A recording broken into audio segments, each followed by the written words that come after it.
자, 오늘은 성령 강림절 후 16번째 주일입니다. 16번째 주일에 주어진 본문 오늘 요나서입니다.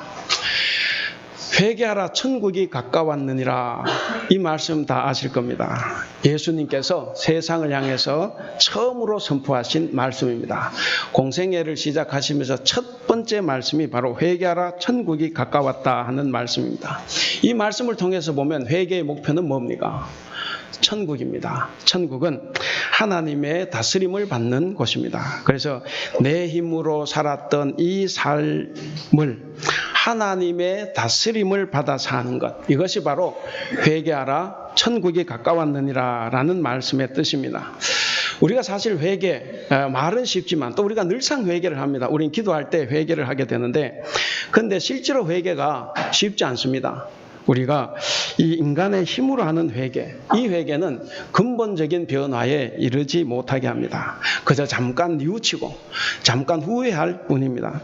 그러나 천국에 이르게 하는 회개는 우리 힘으로 하는 것이 아닙니다. 하나님의 말씀과 성령님의 감동으로 우리가 하게 되는 것입니다. 바로 그런 회개만이 우리를 근본적으로 변화시켜 주십니다. 그렇기 때문에 오늘 우리가 이제 그 개혁에 대해서도 좀 말씀을 나눌 것인데, 진정한 회개가 참된 개혁이고 참된 개혁은 진정한 회개라는 것을 우리가 알 수가 있습니다. 우리가 요나서 잘 압니다. 요나서는 하나님의 사랑이 이스라엘 민족에게만 국한된 것이 아니라 열방 모든 민족에게 다 미친다고 하는 바로 하나님의 보편적인 사랑을 보여주고 있습니다. 이 유다에게 오늘 이제 아시리아의 수도가 이제 니느웨인데, 이 아시리아는 사실 철천지 원수예요. 그들이 유다 사람들에게 너무나 잔혹한 행동을 많이 했습니다. 그리고 북쪽 이스라엘도 멸망시킨 나라가 이 아시리아죠. 그래서 이 유다 백성들에게 아시리아는 어떤 나라냐? 그냥 예고 없이 하나님께서 멸망시켜 주시면 가장 좋은 겁니다. 그런데 이게 어쩝니까? 하나님께서는 아시리아를 멸망시키려고 하는 것이 아니라 그들을 아낀다는 것입니다. 이럴 때 생각나는 말이 있어요. 여러분, 나의 원수가 하나님의 원수면 얼마나 좋겠습니까? 그러면 내 원수 갚아주십시오 하면 하나님께서 갚아주실 건데, 불행하게도 우리는 그렇지 않다는 것을 알 수가 있습니다. 나의 원수가, 여러분, 하나님의 원수는 아닙니다. 이 니느웨는 이스라엘의 원수이지 하나님의 원수는 아니라는 것입니다. 멸망당하고 말아야 될 이 나라를 구원하시려는 하나님께서 그 사명을 누구에게 주셨습니까? 바로 요나에게 주셨습니다. 그리고 요나에게 수도 니느웨로 가서 회개를 촉구하라고 명령하십니다. 자기들에게 철천지 원수인 이 니느웨 아시리아에 요나가 가고 싶겠습니까? 가고 싶지 않죠. 그래서 그는 니느웨로 가지 않고 다시스로 도망을 간 것입니다. 여러분, 하나님께서 요나 보고 가라고 하신 것이 어디입니까? 니느웨입니다. 그런데 요나가 가려고 한 곳은 어디입니까? 다시스입니다. 여러분들 대답하는데도 다 대답이 들려요, 저는. 이 대목에서 우리가 주의 깊게 생각해야 할 것이 있습니다. 우리는 항상 선택의 갈림길에 있다는 것입니다. 하나님은 항상 두 가지 길을 제시하죠. 생명의 길과 사망의 길, 죽음의 길과 생명의 길과 화의 길, 저주의 길, 생명의 길, 그 다음에 사망의 길, 넓은 문, 좁은 문, 이렇게 되는 거죠. 그래서 우리가 이럴 때 과연 우리는 어떤 선택을 해야 할까? 여러분, 올바른 선택을 하는 기준이 무엇이겠습니까? 오늘 본문은 그것을 우리에게 전해줍니다. 그 기준의 하나로 내가 필요로 하는 것인가, 아니면 나를 필요로 하는 것인가 하는 것을 우리가 생각해 볼 수가 있습니다. 니느웨는 누가 필요로 했습니까? 누구를 필요로 했습니까? 니느웨는 요나를 필요로 했습니다. 그런데 요나가 필요로 했던 곳은 어디입니까? 다시스입니다. 하나님은 우리에게 나 자신이 필요로 하는 것이 아니라 나 자신을 필요로 하는 곳으로 보낸다는 사실입니다. 내가 주어인 곳이 아니라 내가 목적어인 곳으로 보내신다 하는 것입니다. 그래서 우리가 이 주어가 아닌 목적의 삶을 살도록 하는 것이 오늘 이 요나서가 우리에게 가르쳐주고, 이 요나서에서 배우는 바로 회개한 자들의 이 선택 기준을 보여주고 있습니다. 우리가 회개하기 전에 우리의 모습은 내가 주어가 돼서 내가 살았습니다. 그러나 회개한 이후에 우리는 목적어가 되어서 하나님께서 살라고 하시는 삶을 살아가는 것입니다. 결국 이 요나로 대변되는 이 편협한 민족주의를 배격하고 하나님은 모든 사람을 구원하신다 하는 것을 보여주고 있고, 또 하나는 그의 백성 이스라엘, 이 이스라엘은 모든 사람을 구원으로 초대하기 위해서 하나님께서 먼저 불러주셨다 하는 이 사실을 우리가 깨달아야 되는 것입니다. 그래서 가고 싶지 않은 곳으로 가는 것, 이것이 요나의 사명입니다. 이처럼 요나서는 모든 민족을 구원하시는 하나님의 사랑의 이야기입니다. 이 사랑 이야기 안에는 바로 회개를 통한 개혁이 들어있습니다. 오늘 본문은 회개가 무엇인지를 우리에게 가르쳐주고 있는데 몇 가지 짧게 한번 살펴보겠습니다. 첫째는 이 회개는 하나님의 사랑입니다. 이 요나는 정말 대단한 사람이에요. 여러분, 요나가 오늘 이 요나서가 이제 4장까지인데 요나가 전한 그 말은 딱 한 문장입니다. 무엇이에요? 4절 끝에 보시면 40일이 지나면 니느웨가 무너진다 하는 겁니다. 몇 마디 단어입니까? 자, 40일이 지나면 니느웨가 무너진다. 이 5 단어입니다. 이 5 단어가 요나가 유일하게 선포한 말씀입니다.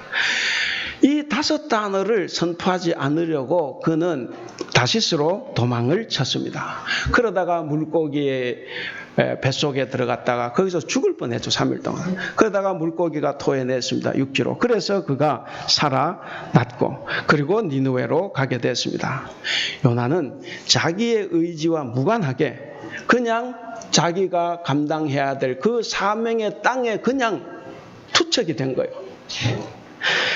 그러나 거기서 보면 사흘길이나 되는 이 큰 성읍, 그래서 사흘길이나 된 이 큰 성읍을 그가 단 하루 만에 해치웠습니다. 정말 내가 이 니느웨를 사랑하고 하나님 말씀을 순종하면 걸어서 사흘길이면 적어도 한 달은 더 전해야 될 거예요. 집집마다 다 들어가야 될 것 아닙니까? 근데 그는 그렇게 하기가 싫었습니다. 그래서 단 하루 만에 얼렁뚱땅, 그리고 성의 없이 소리친 것을 보면 요나가 니느웨를 얼마나 멸망당하는 것을 원했냐 하는 것을 알 수가 있습니다. 그런데 여러분, 하나님은 요나와 달랐습니다. 그들의 악이 극에 달해서 망해야 될 도성이고 멸망해야 될 인간이지만 하나님은 그래도 그들을 구원하시기로 계획을 하십니다. 이것이 바로 하나님의 사랑입니다. 우리가 4장 11절, 우리 4장 11절 다 같이 한번 읽어볼까요? 요나서 4장 11절. 자, 같이 읽겠습니다. 시작. 하물며 이 큰 성읍 니느웨에는 좌우를 분별하지 못하는 자가 12만여 명이요 가축도 많이 있나니 내가 어찌 아끼지 아니하겠느냐 하시니라. 예, 여기에 보면 죄인을 사랑하시는 하나님의 마음, 그것이 잘 드러나 있습니다. 제가 전에도 말씀드렸지만 우리가 성경 읽을 때 가장 중요한 것은 하나님의 마음을 느끼는 겁니다. 하나님께서는 탕자를 기다리는 그 심정, 그 사랑으로 니느웨 사람들이 회개하고 돌아오기를 간절히 기다리고 계십니다. 그런데도 요나는 무성의하게 전했어요. 그러니까 그 전한 말에 어떻게 사람들이 회개하고 돌아오겠습니까? 그래서 이것을 보면 하나님께서 느느웨 백성들을 사랑하셔서 오히려 하나님께서 그들을 설득하셨다, 그렇게 볼 수가 있습니다. 그래서 회개는 하나님의 사랑입니다. 둘째로 회개는 믿음으로만 할 수 있습니다. 요나는 걸어서 사흘길 되는 이 성읍을 단 하루 만에 다니면서 니느웨가 멸망당할 거다라고 말했죠. 그런데 오늘 본문 5절과 8절을 보면 어떻습니까? 우리 5절 다 같이 한번 읽어보겠습니다. 시작. 니느웨 사람들이 하나님을 믿고 금식을 선포하고 높고 낮은 자를 막론하고 굵은 베옷을 입은지라. 8절 같이 읽겠습니다. 사람이든지 짐승이든지 다 굵은 베옷을 입을 것이요 힘써 하나님께 부르짖을 것이며 각기 악한 길과 손으로 행한 강포에서 떠날 것이라. 자, 여러분 여기 보시면 우리가 TV에 그런 프로 있죠. 우리 아이가 달라졌어요. 여기 보면 뭡니까? 우리 니느웨가 달라졌습니다. 니느웨는 사람들뿐만 아니라 가축까지도 다 회개하는 역사가 일어났습니다. 이것은 이스라엘 백성들이, 유대 백성들이 혹은 요나가 꿈에도 원치 않았던 일입니다. 여러분, 하나님께서 하시지 않으면 이 일이 가능하겠습니까? 낯선 예언자가 나타나서 외친 그 말에 사람들이 귀를 기울여 들었다는 이것부터가 하나님께서 함께 하신 일이라고 볼 수가 있습니다. 여러분, 하나님이 요나를 보내시는 것은 아시리아를 사랑하기 때문입니다. 하나님께서 예언자, 선지자를 보내시는 것은 그들을 구원하기 위함입니다. 그렇기 때문에 만약 그들이 죄가 많은 그들일지라도 회개하고 돌아서면 하나님의 구원이 임한다는 사실입니다. 셋째로는 회개를 통해 우리는 복을 받습니다. 니느웨 이 왕이 백성에게 내린 조서의 마지막 내용, 우리가 9절을 한번 보겠습니다. 그리고 9절은 대단히 중요한 신앙 고백입니다. 9절 다 같이 읽겠습니다. 시작.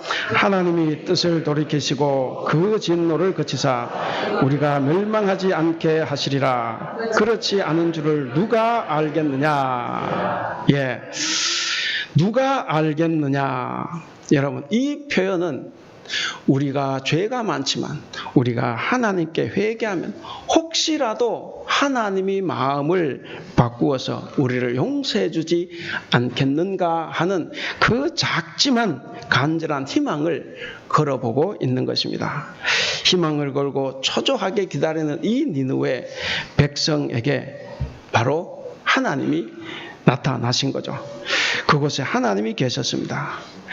그런데 이들의 그 간절하지만 작은 희망, 작지만 그 간절한 희망이 바로 하나님께 접수가 되었습니다. 그래서 하나님께서 어떻게 하셨습니까? 10절을 우리가 같이 읽어보겠습니다. 시작. 하나님이 그들이 행한 것, 곧 그 악한 길에서 돌이켜 떠난 것을 보시고 하나님이 뜻을 돌이키사 그들에게 내리라고 말씀하신 재앙을 내리지 아니하시니라. 아멘. 자, 여기 보면, 자, 9절에 보면 왕이 그랬죠? 누가 알겠느냐 이렇게 말했습니다. 누가 알겠느냐. 이 누가 알겠느냐는 이 말에 국가적인 운명을 걸고 자신부터 시작해서 모든 사람들 그리고 가축들까지도 다 베옷을 입고 제위에 앉아서 하나님께 엎드렸습니다. 그랬더니 하나님께서 그들의 행동을 보시고 당신의 뜻을 돌이키셨습니다. 그리고 내리려고 하셨던 재앙을 그치고 내리지 아니하셨다 하는 그 내용을 담고 있습니다. 여러분, 9절을 다시 한번 잘 보시기 바랍니다. 10절을 잘 보시기 바랍니다. 그 10절에 보면 하나님이 보신 것이 뭡니까? 하나님께서 보신 것. 네. 그들이 행한 거죠. 그들이 행한 겁니다. 그렇다면 그들이 행한 게 뭡니까? 베옷입니까? 금식입니까? 그렇죠. 하나님이 보신 것은 베옷도 아니고 제도 아니고 금식도 아니고 기도도 아니었어요. 뭐냐면 그들이 악한 길에서 돌이켜 떠난 것을 보셨습니다. 바로 하나님은 그들이 악한 길에서 떠나 마음이 변한 것과 행동을 바꾼 것, 행동을 수정한 것을 보셨다는 것입니다. 여러분, 하나님의 분노가 왜 가라앉았습니까? 바로 그것이에요. 외적인 예배나 혹은 기도나 금식과 같은 이 회개 형태가 아니라 니느웨 사람들에게서 일어났던 참되고도 중요한 돌이킴입니다. 돌이킴. 그러니까 그들의 행동이 변화됐다는 거예요. 변화된 행동을 했다 하는 사실입니다. 여러분, 진정한 회개, 참다운 회개는 뭐냐? 악한 길에서 떠나는 것입니다. 행동이 수반되지 않는 회개, 마음속에서만 머물러 있는 회개는 진정한 회개가 아닙니다. 만약에 여기 나오는 니느웨 사람들이 하나님의 분노를 알고 대처하지 못했다고 하면 이러한 삶의 변화는 절대로 일어나지 않습니다. 하나님께서 우리를 멸망하시겠다고 하는 그 말을 이들은 잘 깨달았기 때문에 그들의 삶을 변화시킬 수가 있었습니다. 우리도 마찬가지입니다. 정말 하나님께서 우리가 회개하지 않고 돌아서지 않을 때 우리를 멸망시킨다는 걸 우리가 뼈저리게 느끼면 우리는 다 회개할 수 있습니다. 니느웨 백성들이 그렇게 행동을 수정한 것을 보시고 10절 중간에 하나님이 뜻을 돌이켜 주셨습니다. 하나님이 당신의 계획을 바꿨다는 이야기입니다. 우리는 간혹 그렇게 이야기합니다. 왜 왔다 갔다 하는 거야? 한번 그렇게 하면 멸망시키려고 해서 멸망시켜야지. 그렇게 이야기하지만 여러분, 그래서 우리가 간혹 하나님의 이 말씀의 불변성과 모순되어 보인다고 생각을 합니다. 말씀대로 지키지 않은 것. 그러나 이것은 그냥 겉으로 보이는 외형적인 모습일 뿐입니다.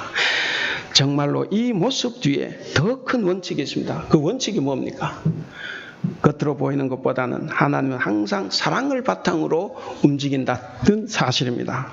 따라서 이 사랑의 원칙에 의해서 하나님께서는 인간에게 유익이 된다고 하면 하나님은 언제든지 당신의 뜻을 바꿀 수가 있습니다. 이렇듯이 하나님께서는 당신의 계획을 늘 바꾸게 되는데 그 바꾸게 되는 배경에는 항상 인간에 대한 사랑과 긍휼함이 배어 있다는 사실입니다. 이것이 바로 하나님의 주권입니다. 하나님께서 반대로 멸망을 시킨다고 하면 저와 여러분 어느 누구도 하나님 앞에서 살아갈 수가 없습니다. 그렇기 때문에 우리도 남을 용서하고 사랑하고 살아가야 됩니다. 특히 인간이 하나님 앞에서 통회할 때 하나님은 당신의 계획을 바꾸신다고 합니다. 요엘 2장 13절에 보면 이런 말씀이 있습니다. 너희는 옷을 찢지 말고 마음을 찢고 너희 하나님 여호와께로 돌아올지어다. 그는 은혜로우시며 자비로우시며 노하기를 더디하시며 이내가 크시자 뜻을 돌이켜 재앙을 내리지 아니하시리라. 여러분, 하나님의 말씀을 듣고 하나님을 믿게 될 때 우리는 비로소 회개를 할 수가 있습니다. 회개는 우리의 삶의 방향을 바꿉니다. 회개는 우리 삶의 방법을 바꿉니다. 자신의 힘 대신에 하나님의 힘을 의지해서 살게 됩니다.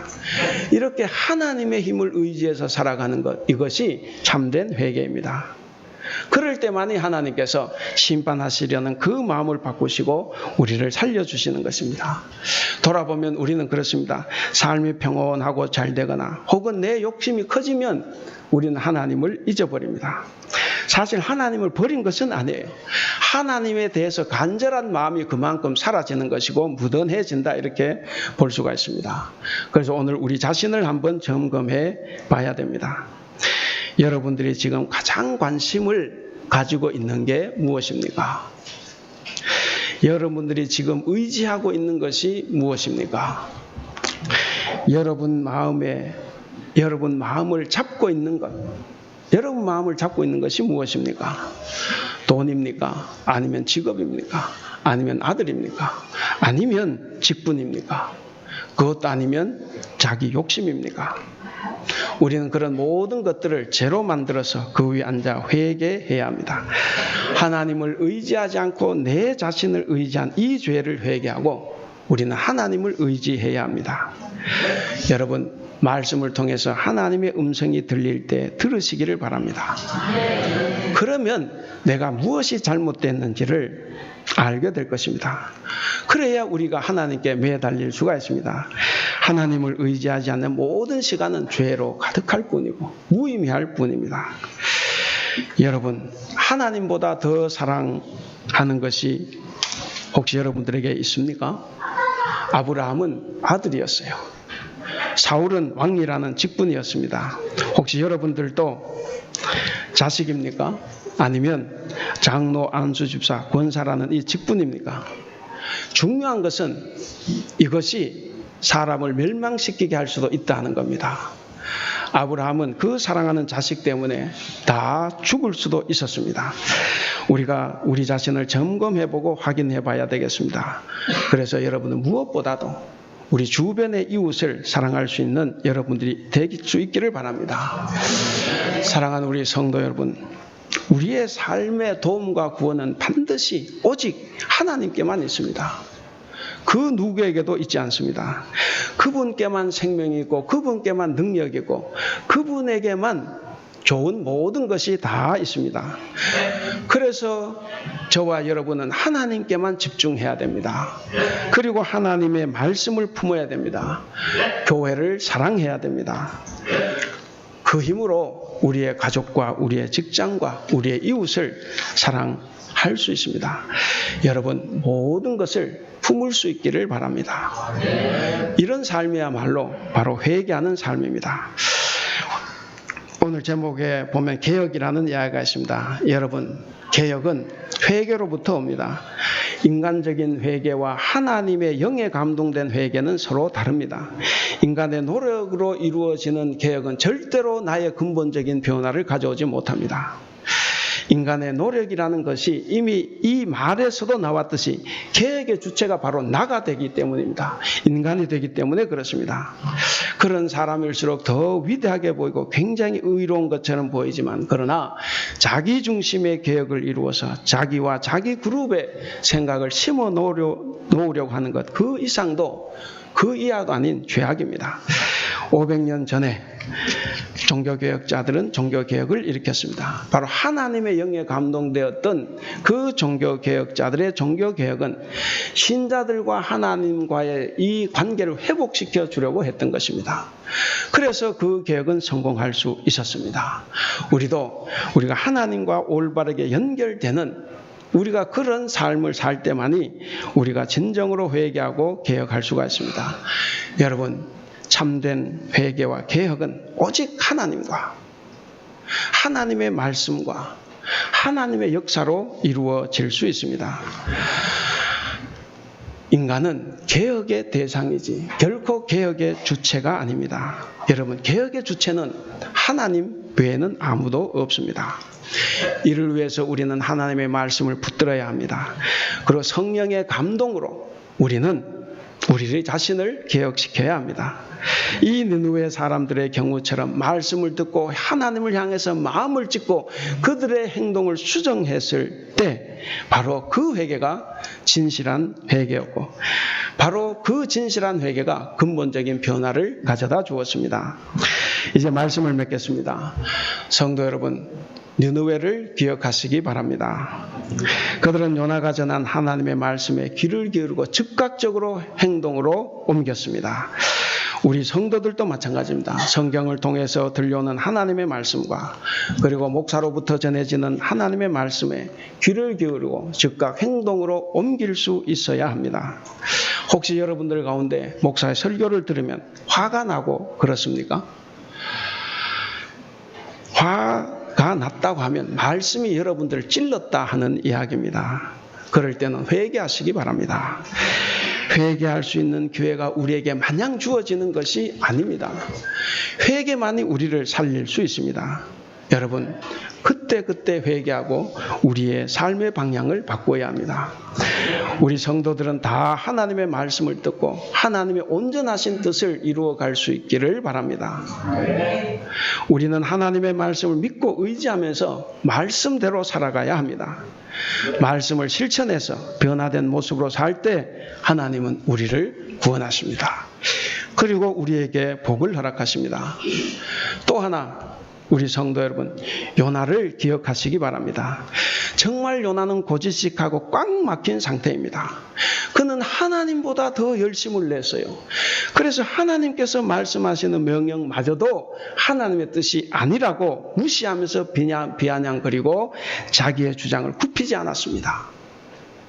그런데도 하나님은 그런 요나마저도 구원하시려고 하는 그 애타는 심정을 가지고 계셨습니다. 우린 하나님의 이 애타는 마음을 우리가 느껴봐야 됩니다. 때로는 요나처럼 여러분들도 하나님의 뜻에 순종하고 싶지 않고 용서해주고 싶지 않고 회개조차 하고 싶지 않을 때가 있을 것입니다. 그러나 그럴 때일수록 여러분, 우리의 자금을 인정해야 됩니다. 나의 속 좁음을 인정하고 회개해서 다시 하나님을 붙들어야 합니다. 그러면 하나님께서 우리를 살려주시고 우리에게 하나님의 뜻을 알려주실 것입니다. 사랑하는 우리 대북교회 성도 여러분, 그리고 오늘 우리와 함께 예배하는 성도 여러분, 회개함으로 하나님의 개혁에 동참하시기를 바랍니다. 나 자신을 먼저 개혁하고 우리 교회를 개혁하고 그리고 우리의 직장과 이 나라를 개혁해서 온 세상에 개혁의 새 물결을 일으키는 성도 여러분들이 다 되시기를 주님의 이름으로 축원합니다. 기도하겠습니다.